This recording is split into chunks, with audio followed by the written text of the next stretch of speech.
ഓം ശാന്തി 29/9/2025 പ്രഭാതമുരളി മധുബൻ. മധുരമായ കുട്ടികളെ, ബാബ വന്നിരിക്കുന്നു നിങ്ങൾക്ക് ജ്ഞാനത്തിന്റെ 3-ാം നേത്രം നൽകുന്നതിന്. അതിലൂടെ നിങ്ങൾ സൃഷ്ടിയുടെ ആദി മധ്യ അന്ത്യത്തെ അറിയുന്നു. ചോദ്യം: ഏത് കാര്യമാണ് സിംഹണി ശക്തികൾക്ക് മാത്രം ധൈര്യത്തോടെ മനസ്സിലാക്കി കൊടുക്കാൻ സാധിക്കുന്നത്? ഉത്തരം: മറ്റ് ധർമ്മത്തിലുള്ളവർക്ക് ഈ കാര്യം മനസ്സിലാക്കി കൊടുക്കുക. അതായത് ബാബ പറയുന്നു, നിങ്ങൾ സ്വയത്തെ ആത്മാവെന്ന് മനസ്സിലാക്കൂ, പരമാത്മാവെന്നല്ല. ആത്മാവാണെന്ന് മനസ്സിലാക്കി ബാബയെ ഓർമ്മിക്കൂ, എങ്കിൽ വികർമ്മം നശിക്കും. നിങ്ങൾ മുക്തിധാമത്തിലേക്ക് പോകും. പരമാത്മാവെന്ന് മനസ്സിലാക്കുന്നതിലൂടെ വികർമ്മം നശിക്കില്ല. ഈ കാര്യം വളരെ ധൈര്യത്തോടെ സിംഹണി ശക്തികൾക്ക് മാത്രമാണ് മനസ്സിലാക്കി കൊടുക്കാൻ സാധിക്കുന്നത്. മനസ്സിലാക്കി കൊടുക്കുന്നതിന്റെയും അഭ്യാസം വേണം. ഗീതം: നയനഹീനർക്ക് വഴി കാണിച്ചു കൊടുക്കൂ. ഓം ശാന്തി. കുട്ടികൾക്ക് അനുഭവപ്പെടുന്നുണ്ട്, ആത്മീയ ഓർമ്മയുടെ യാത്രയിൽ കാഠിന്യം കാണപ്പെടുന്നു. പകുതി കൽപ്പം രാത്രി, പകുതി കൽപ്പം പകൽ. ബ്രഹ്മാവ് തനിച്ചായിരിക്കില്ലല്ലോ. പ്രജാപിതാവായ ബ്രഹ്മാവുണ്ടെങ്കിൽ തീർച്ചയായും അദ്ദേഹത്തിന്റെ കുമാരന്മാരും കുമാരിമാരും ഉണ്ടായിരിക്കും. എന്നാൽ മനുഷ്യർക്കറിയില്ല. ബാബ തന്നെയാണ് കുട്ടികൾക്ക് ജ്ഞാനത്തിന്റെ 3-ാം നേത്രം നൽകുന്നത്. അതിലൂടെ നിങ്ങൾക്ക് സൃഷ്ടിയുടെ ആദിമധ്യ അന്ത്യത്തിന്റെ ജ്ഞാനം ലഭിച്ചിരിക്കുന്നു. നിങ്ങൾക്കല്പം മുൻപും ബ്രാഹ്മണനായിരുന്നു, പിന്നീട് ദേവതയുമായിരുന്നു. എന്തായിരുന്നോ അത് വീണ്ടും ആകും. നിങ്ങളാണ് ആദി സനാതന ദേവീ ദേവതാ ധർമ്മത്തിന്റേത്. നിങ്ങൾ തന്നെയാണ് പൂജ്യരിൽ നിന്നും പൂജാരിയും വീണ്ടും പൂജ്യരുമാകുന്നത്. ഭാരതം തന്നെയാണ് പകുതി കൽപ്പം പൂജാരിയാകുന്നത്. ഇംഗ്ലീഷിൽ പൂജ്യരെ വർഷിപ്പ് വർതി, അതായത് പൂജയ്ക്ക് യോഗ്യർ എന്നും പൂജാരിയെ വർഷിപ്പർ എന്നും പറയുന്നു. ഭാരതം തന്നെയാണ് പകുതി കൽപ്പം പൂജാരിയാകുന്നത്. ആത്മാവ് അംഗീകരിക്കുന്നുണ്ട്, നമ്മൾ പൂജ്യരായിരുന്നു, പിന്നീട് നമ്മൾ തന്നെയാണ് പൂജാരി ആയിരിക്കുന്നത്. പൂജ്യരിൽ നിന്നും പൂജാരി, പിന്നീട് വീണ്ടും പൂജ്യരാകുന്നു. ബാബ പൂജ്യനും പൂജാരിയും ആകുന്നില്ല. നിങ്ങൾ പറയും, പൂജ്യ പാവനനായ ദേവീ ദേവതയായിരുന്നു, പിന്നീട് 84 ജന്മങ്ങൾക്ക് ശേഷം പൂർണമായും പതിത പൂജാരി ആകുന്നു. ആദി സനാതന ദേവീ ദേവതാ ധർമ്മത്തിൽപ്പെട്ടവരായിരുന്ന ഭാരതവാസികൾക്ക് ഇപ്പോൾ അവരുടെ ധർമ്മത്തെക്കുറിച്ച് ഒന്നും തന്നെ അറിയില്ല. നിങ്ങളുടെ ഈ കാര്യങ്ങൾ എല്ലാ ധർമ്മത്തിൽപ്പെട്ടവരും മനസ്സിലാക്കില്ല. ഈ ധർമ്മത്തിലെ ആര് എവിടേക്ക് കൺവേർട്ടായി പോയിട്ടുണ്ടോ അവരാണ് വരിക. ഇങ്ങനെ അനേകം പേർ കൺവേർട്ടായി പോയിട്ടുണ്ട്. ബാബ പറയുകയാണ്, ആരാണോ ശിവന്റെയും ദേവതകളുടെയും പൂജാരികൾ അവർക്കെളുപ്പമാണ്. അന്യധർമ്മത്തിലുള്ളവർ പിന്തിരിയും. ആര് മതം മാറിപ്പോയവരാണോ അവർക്ക് ഉത്ബോധം വരും, വന്ന് മനസ്സിലാക്കാൻ ശ്രമിക്കും. അല്ല എങ്കിൽ അംഗീകരിക്കില്ല. ആര്യ സമാജത്തിൽ നിന്നും ധാരാളം പേർ വന്നിട്ടുണ്ട്, സിഖുകാരും വന്നിട്ടുണ്ട്. ആദി സനാതന ദേവീ ദേവതാ ധർമ്മത്തിലുള്ളവർ ആര് കൺവേർട്ടായിട്ടുണ്ടോ അവർക്ക് തന്റെ ധർമ്മത്തിലേക്ക് തീർച്ചയായും വരേണ്ടി വരും. വൃക്ഷത്തിലും വേറെ വേറെ സെക്ഷനുണ്ട്. പിന്നീട് വരുന്നതും നമ്പർ വയസ്സായാണ്. ശാഖകളും ചില്ലകളും വന്നുകൊണ്ടിരിക്കും. അവർ പവിത്രമായത് കാരണം അവരുടെ പ്രഭാവം നന്നായി വരും. ഈ സമയം ദേവീ ദേവതാ ധർമ്മത്തിന്റെ അടിത്തറയില്ല, അത് വീണ്ടും ഇടേണ്ടതായി ഉണ്ട്. സഹോദരനും സഹോദരിയുമായി മാറുക തന്നെ വേണം. നമ്മൾ ഒരച്ഛന്റെ മക്കൾ, എല്ലാ ആത്മാക്കളും സഹോദരങ്ങളാണ്. പിന്നീട് സഹോദരിയും സഹോദരനുമാകുന്നു. ഇപ്പോൾ പുതിയ സൃഷ്ടിയുടെ സ്ഥാപന നടന്നുകൊണ്ടിരിക്കുകയാണ്. ഏറ്റവും ആദ്യം ബ്രാഹ്മണർ. പുതിയ സൃഷ്ടിയുടെ സ്ഥാപനയിൽ പ്രജാപിത ബ്രഹ്മാവ് തീർച്ചയായും വേണം. ബ്രഹ്മാവിലൂടെ ബ്രാഹ്മണരുണ്ടാകും. ഇതിനെ രുദ്രജ്ഞാന യജ്ഞമെന്നും പറയുന്നു. ഇതിൽ ബ്രാഹ്മണർ തീർച്ചയായും വേണം. പ്രജാപിത ബ്രഹ്മാവിന്റെ സന്താനം തീർച്ചയായും വേണം. ബ്രഹ്മാവാണ് മുതുമുത്തച്ഛൻ. ബ്രാഹ്മണരാണ് ആദ്യ നമ്പറിലെ കുടുംബ. ആദം ബീബിയെ, ആഡം ഈവിനെ അംഗീകരിക്കുന്നുമുണ്ട്. ഈ സമയം നിങ്ങൾ പൂജാരിയിൽ നിന്നും പൂജ്യരായിക്കൊണ്ടിരിക്കുന്നു. നിങ്ങളുടെ ഏറ്റവും നല്ല ഓർമ്മചിഹ്ന ക്ഷേത്രമാണ് ദിൽവാഡ ക്ഷേത്രം. താഴെ തപസ്സിലിരിക്കുന്നു, മുകളിൽ രാജധാനി. ഇവിടെ നിങ്ങൾ ചൈതന്യത്തിലും ഇരിക്കുന്നു. ഈ ക്ഷേത്രവും നശിക്കും, വീണ്ടും ഭക്തിമാർഗത്തിൽ ഉണ്ടാക്കും. നിങ്ങൾക്കറിയാം, ഇപ്പോൾ നമ്മൾ രാജയോഗം പഠിച്ചുകൊണ്ടിരിക്കുകയാണ്. പിന്നീട് പുതിയ ലോകത്തിലേക്ക് പോകും. അത് ജഡക്ഷേത്രമാണ്. നിങ്ങൾ ചൈതന്യത്തിലിരിക്കുന്നു. മുഖ്യമായ ക്ഷേത്രം ഇത് കൃത്യമായി ഉണ്ടാക്കിയിട്ടുണ്ട്. സ്വർഗത്തെ അല്ലെങ്കിൽ എവിടെ കാണിക്കും? അതുകൊണ്ട് മേൽക്കൂരയിൽ കാണിച്ചിരിക്കുന്നു. ഇതിൽ വളരെ നന്നായി മനസ്സിലാക്കി കൊടുക്കാൻ സാധിക്കും. പറയൂ, ഭാരതം തന്നെയായിരുന്നു സ്വർഗമായിരുന്നത്. ഇപ്പോൾ ഭാരതം നരകമാണ്. ഈ ധർമ്മത്തിൽപ്പെട്ടവർ പെട്ടെന്ന് മനസ്സിലാക്കും. ഹിന്ദുക്കളിൽ തന്നെ നോക്കുകയാണെങ്കിൽ അനേകം ധർമ്മത്തിൽ പോയി പെട്ടിട്ടുണ്ട്. പുറത്തുകൊണ്ടുവരുന്നതിൽ നിങ്ങൾക്ക് വളരെ പ്രയത്നിക്കേണ്ടതായി ഉണ്ട്. ബാബ മനസ്സിലാക്കി തന്നിട്ടുണ്ട്. സ്വയത്തെ ആത്മാവെന്ന് മനസ്സിലാക്കി എന്നെ ഓർമ്മിക്കൂ, അത്രമാത്രം. മറ്റൊരു കാര്യവും തന്നെ ചെയ്യാനില്ല.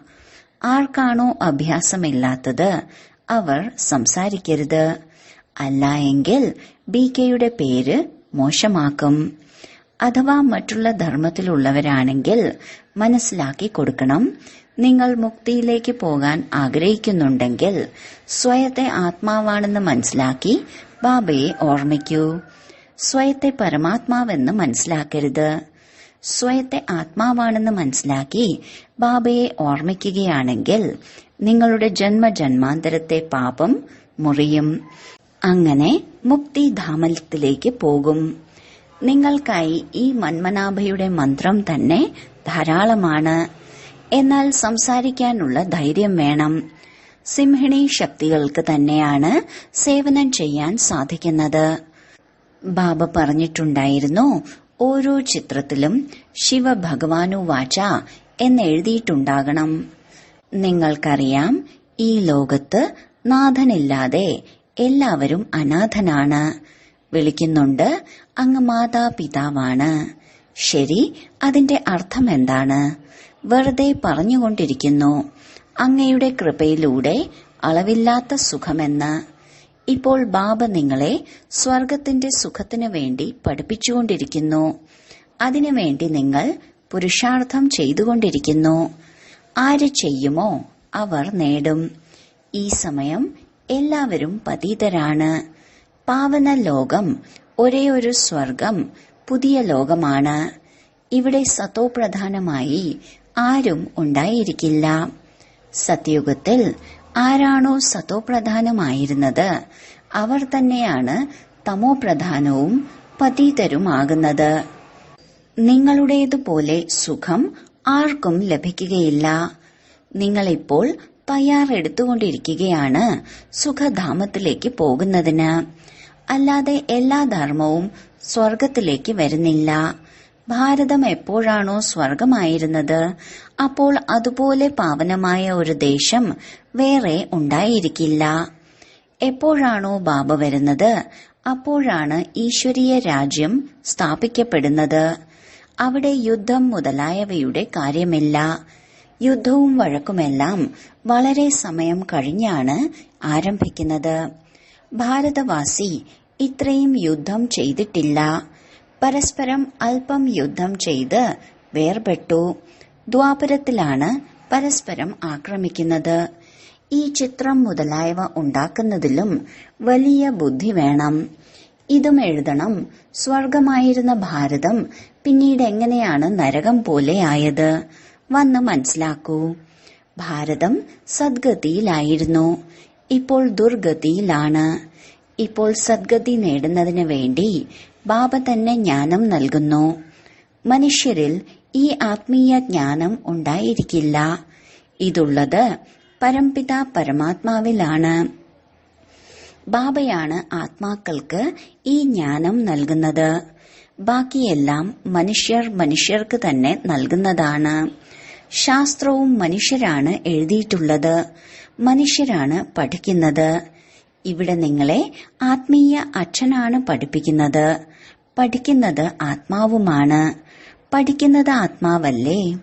ശാസ്ത്രം എഴുതുന്നതും പഠിക്കുന്നതും മനുഷ്യർ തന്നെയാണ്. പരമാത്മാവിന് ശാസ്ത്രം മുതലായവ പഠിക്കേണ്ടതിന്റെ ആവശ്യമില്ല. ബാബ പറയുകയാണ്, എനിക്ക് തന്നെ വന്ന് എല്ലാവരെയും തിരിച്ചു കൊണ്ടുപോകണം. ഇപ്പോഴാണെങ്കിൽ ലോകത്ത് കോടിക്കണക്കിന് മനുഷ്യരുണ്ട്. സത്യയുഗത്തിൽ എപ്പോഴാണോ ഈ ലക്ഷ്മി നാരായണന്റെ രാജ്യമായിരുന്നത് അപ്പോൾ 9 ലക്ഷമായിരുന്നു. വളരെ ചെറിയ വൃക്ഷമായിരിക്കും. എങ്കിൽ ചിന്തിക്കൂ, ബാക്കി എല്ലാ ആത്മാക്കളും എവിടെ പോയി? ബ്രഹ്മത്തിലോ വെള്ളത്തിലോ ലയിച്ചു പോയിട്ടില്ല. അവരെല്ലാവരും മുക്തിധാമത്തിലിരിക്കുന്നു. ഓരോ ആത്മാവും അവിനാശിയാണ്. അതിൽ അവിനാശി പാർട്ട് അടങ്ങിയിട്ടുണ്ട്. അതൊരിക്കലും ഇല്ലാതാകുകയില്ല. ആത്മാവ് നശിക്കുകയില്ല. ആത്മാവ് ഒരു ബിന്ദുവാണ്. ബാക്കി നിർവ്വാണത്തിലേക്കൊന്നും ആരും പോകുന്നില്ല. എല്ലാവർക്കും വേഷം അഭിനയിക്കുക തന്നെ വേണം. എപ്പോഴാണോ എല്ലാ ആത്മാക്കളും വരുന്നത് അപ്പോൾ ഞാൻ വന്ന് എല്ലാവരെയും കൊണ്ടുപോകുന്നു. അന്തിമത്തിൽ തന്നെയാണ് ബാബയുടെ പാർട്ട്. പുതിയ ലോകത്തിന്റെ സ്ഥാപനയും പിന്നീട് പഴയ ലോകത്തിന്റെ വിനാശവും. ഇതും ഡ്രാമയിൽ അടങ്ങിയിട്ടുണ്ട്. നിങ്ങൾ ആര്യ സമാജികളുടെ സംഘത്തിന് മനസ്സിലാക്കി കൊടുക്കുകയാണെങ്കിൽ അതിലാരീ ദേവതാ ധർമ്മത്തിലേതായിരിക്കുമോ അവർക്ക് ടച്ചാകും. തീർത്തും ഈ കാര്യം ശരിയാണ്. പരമാത്മാവ് എങ്ങനെ സർവവ്യാപിയാകും? ഭഗവാൻ അച്ഛനാണ്. അവരിൽ നിന്നാണ് സമ്പത്ത് ലഭിക്കുന്നത്. ഇതിനെ തന്നെയാണ് തൈവയ്ക്കൽ എന്ന് പറയുന്നത്. നിങ്ങൾ മനസ്സിലാക്കി കൊടുത്തുകൊണ്ടേയിരിക്കൂ.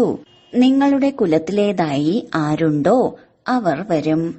ഭഗവാനായ ബാബ തന്നെയാണ് പാവനമാകുന്നതിനുള്ള യുക്തി പറഞ്ഞു തരുന്നത്. ഭഗവാനു വാചയാണ്, എന്നെ മാത്രം ഓർമ്മിക്കൂ. ഞാൻ പതീത പാവനനാണ്. എന്നെ ഓർമ്മിക്കുന്നതിലൂടെ നിങ്ങളുടെ വികർമ്മം വിനാശമാകും. മുക്തിധാമത്തിലേക്ക് വരും. ഈ സന്ദേശം എല്ലാ ധർമ്മത്തിലുള്ളവർക്കും വേണ്ടിയുള്ളതാണ്. പറയൂ, ബാബ പറയുകയാണ്, ദേഹത്തിന്റെ എല്ലാ ധർമ്മവും ഉപേക്ഷിച്ച് എന്നെ ഓർമ്മിക്കൂ. എങ്കിൽ നിങ്ങൾ തമോ പ്രധാനത്തിൽ നിന്നും സതോ പ്രധാനമായി തീരും. ഞാൻ ഗുജറാത്തിയാണ്, ഇന്നാളാണ്, ഇതെല്ലാം ഉപേക്ഷിക്കൂ. സ്വയത്തെ ആത്മാവെന്ന് മനസ്സിലാക്കൂ. എന്നിട്ട് ബാബയെ ഓർമ്മിക്കൂ. ഇതാണ് യോഗ അഗ്നി. സൂക്ഷിച്ച് ചുവട് വെക്കണം. എല്ലാവരും മനസ്സിലാക്കില്ല. ബാബ പറയുന്നു, പതിത പാവനൻ ഞാൻ മാത്രമാണ്. നിങ്ങൾ എല്ലാവരും പതിതരാണ്. നിർവാണധാമത്തിലേക്കും പാവനമാകാതെ വരാൻ സാധിക്കില്ല. രചനയുടെ ആദിമധ്യ അന്ത്യത്തെയും അറിയണം. പൂർണമായും മനസ്സിലാക്കുന്നതിലൂടെ തന്നെയാണ് ഉയർന്ന പദവി നേടുന്നത്. ഭക്തി കുറച്ചാണ് ചെയ്തിട്ടുള്ളതെങ്കിൽ ജ്ഞാനവും കുറച്ചാണ് മനസ്സിലാക്കുക. ധാരാളം ഭക്തി ചെയ്തിട്ടുണ്ടെങ്കിൽ ധാരാളം ജ്ഞാനവും എടുക്കും. ബാബ എന്താണോ മനസ്സിലാക്കി തരുന്നത് അതിനെ ധാരണ ചെയ്യണം. വാനപ്രസ്ഥികൾക്ക് കൂടുതൽ എളുപ്പമാണ്. ഗൃഹസ്ഥ വ്യവഹാരത്തിൽ നിന്നും കരകയറുന്നു. വാനപ്രസ്ഥ അവസ്ഥ 60 വയസ്സിന് ശേഷമാണ് ഉണ്ടാകുന്നത്.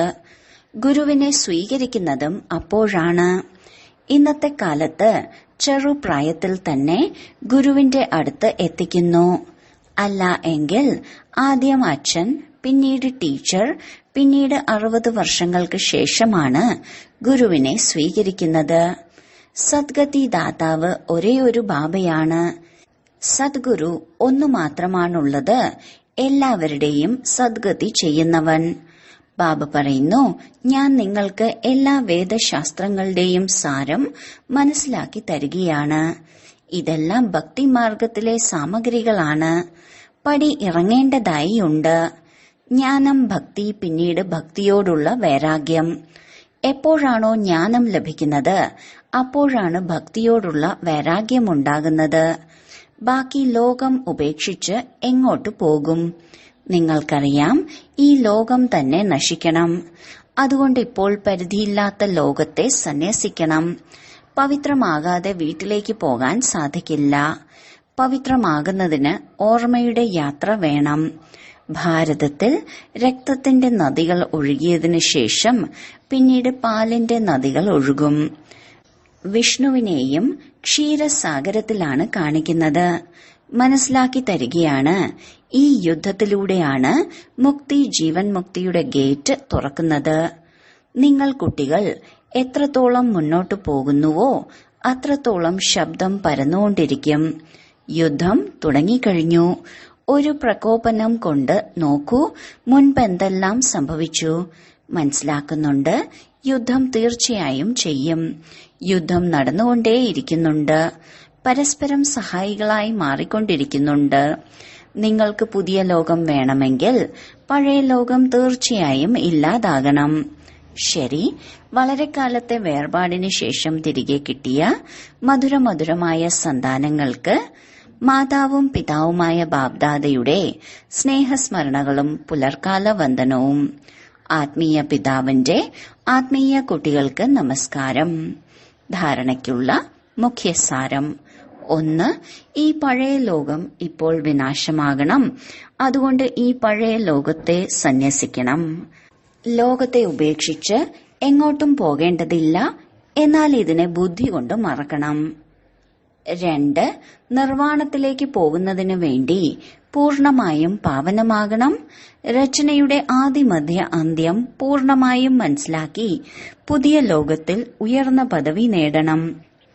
വരദാനം: ഏതാത്മാക്കളെയും പ്രാപ്തികളുടെ അനുഭൂതി ചെയ്യിപ്പിക്കുന്ന യഥാർത്ഥ സേവാധാരിയായി ഭവിക്കട്ടെ. യഥാർത്ഥ സേവനഭാവം അർത്ഥം എല്ലാ ആത്മാക്കളെ പ്രതിയും ശുഭഭാവന, ശ്രേഷ്ഠ കാമന ഭാവം. സേവാഭാവം അർത്ഥം ഓരോ ആത്മാക്കളെ പ്രതിയും ഭാവനയ്ക്കനുസരിച്ച് ഫലം നൽകുക. അർത്ഥം എല്ലാ ആത്മാക്കൾക്കും പ്രാപ്തിയുടെ അനുഭവം നൽകുക. ഇങ്ങനെയുള്ള സേവനത്തിൽ തപസ്യ കൂടെ ഉണ്ടായിരിക്കണം.